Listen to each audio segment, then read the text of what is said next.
انا في ثالثه اعدادي ابتديت يعني ما كملش في الدراسه بتاعتي، قررت ان انا اتاجر.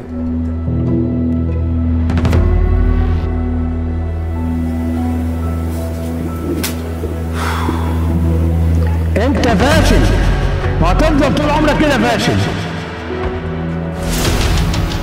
ابنك معايا،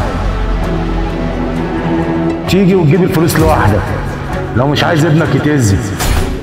ما نجحتش وفشلت، قوه من جوايا ان انا خلاص عرفت ربنا وخدت خطوه معاه.